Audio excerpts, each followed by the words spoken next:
இரண்டாவது வார்டு வடக்கு railway line பக்கத்தில் சுமார் 400 குடியிருப்பு பகுதிகள் 300 ஆண்டு காலமாக பல தலைமுறைகளாக அந்த பகுதியில் வாழ்ந்து வருகிறார்கள்.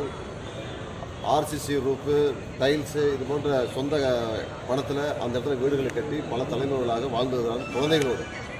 இப்போ கலெக்டரேட்டில் பார்த்துருப்பீங்க, கிட்டத்தட்ட 300க்கும் மேற்பட்ட தாய்மார்கள் குழந்தைகளோடு திடீரென்று எந்த அறிவிப்பும் இல்லாமல் அவர்களை அப்புறப்படுத்துன்னு சொல்லி ரயில்வே நிர்வாகம் சொல்லியதாக அவர்கள் இந்த கண்ணீரோடு தெரிவிக்கிறார்கள். நாங்கள் கேட்பதெல்லாம் மாவட்ட ஆட்சியரிடத்தில் அவர் மாற்று இடத்தை ஏற்பாடு செய்து அவர்களுக்கான இருப்பிடத்தை உறுதி செய்யப்பட்ட பிறகு அந்த இடத்தை அப்புறப்படுத்தினால் சரியாக இருக்கும் என்பதை மையமாக வைத்து அவர்கள் மாவட்ட ஆட்சியர்கிட்ட பேச போகிறேன். ஆகவே இந்த எந்த சூழ்நிலை அப்புறப்படுத்தக்கூடாது. ஏன்னா ஒரு சட்ட ஒழுங்கு பிரச்சனை ஏற்படுகின்ற சூழ்நிலை இருக்கிறது.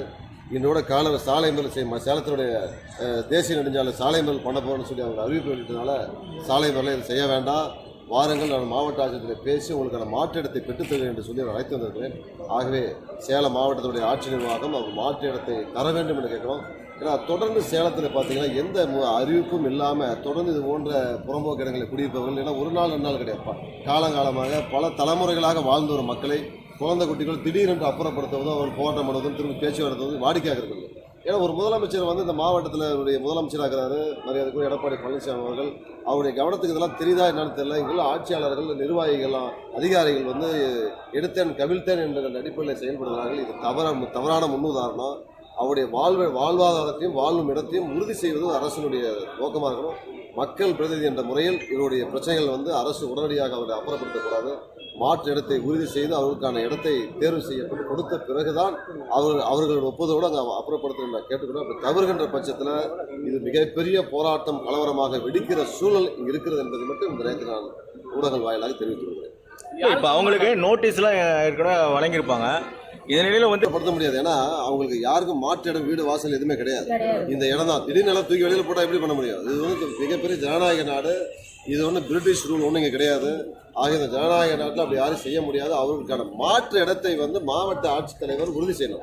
அதுதான் இப்போ பேச போகிறோம். அப்படி தான் பண்ணாலும் மிகப்பெரிய போராட்டம் கண்டிப்பாக நாங்கள் பண்ணுவோம். இது ரயில்வே லைனுக்கு தான், ரயில்வே சொந்தமான இடம் தான். அது ஒன்றும் மாற்றுக்கிறது கிடையாது. இன்னைக்கு நேற்று குடியிருக்கலாங்க எல்லாம் பெரிய பெரிய பில்டிங், ஒரு பில்டிங் 20 லட்சம் 50 லட்சம் ஏன் 1 கோடி ரூபாய் போட்டு கட்டப்பட்ட வீடுலாம் கூட இருக்குது. ஆக அவ்வளோ நேரம் கட்டுறதுக்கு விட்டுட்டு 300 வருஷம் அதுக்கு அப்புறம் திடீர்னு இடிக்குன்னு சொல்றது சரியா இருக்காது. நோட்டீஸ் கொடுத்துருப்பாங்க, இல்லைன்னு சொல்ல, நோட்டீஸ் வழங்கப்பட்டிருக்கிறது. அவர்களுக்கு மாவட்டத்தினுடைய ஆட்சி நிர்வாகம் ரொம்ப அமைதி காப்பது, வேடிக்கை பார்ப்பது ஒரு வேதனைக்குரிய விஷயம்.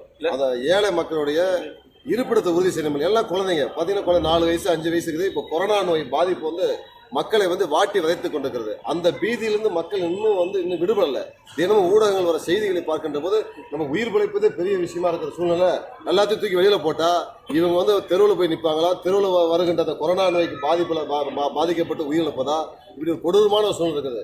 ஆகவே இது ஒருவரும் மனிதநேயத்தோடு யாரும் ஏற்றுக்கொள்ள முடியாது. ஆகவே அவர்களுக்கான இருப்பிடத்தை அவர்களை உறுதி செய்யப்பட்டது அந்த இடத்தை அப்புறப்படுத்தணும். அது இப்போ கொரோனா நோயை தாக்கம் அதிகமாக வந்து கொண்டிருப்பது ஊடகங்கள் செய்தி வருவதால ஆகிய இதெல்லாம் கருத்தில் கொண்டு அவர்களுக்கு எந்த அச்சுறுத்தலும் இல்லாமல் அவர்களை பாதுகாக்க வேண்டும் மாவட்ட ஆட்சியருக்கு. இல்லை, அவங்களே சொல்றாங்க, பலமுறை மாவட்ட ஆட்சியர்கிட்ட மனு கொடுத்துட்டேன்றாங்க.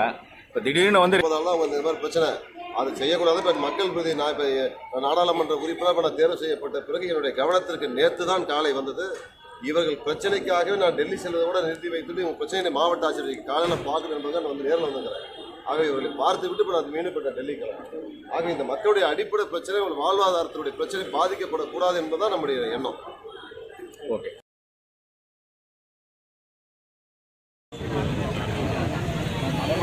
உள்ளவங்க வாங்க, அதுக்கப்புறம் நான்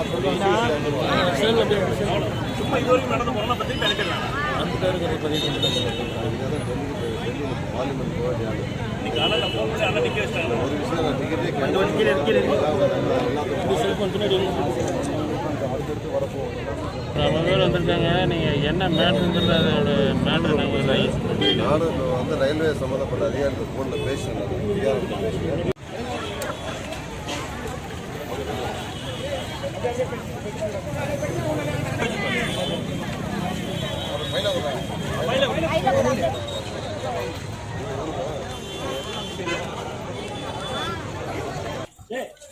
கொஞ்சம் போதும் சார்.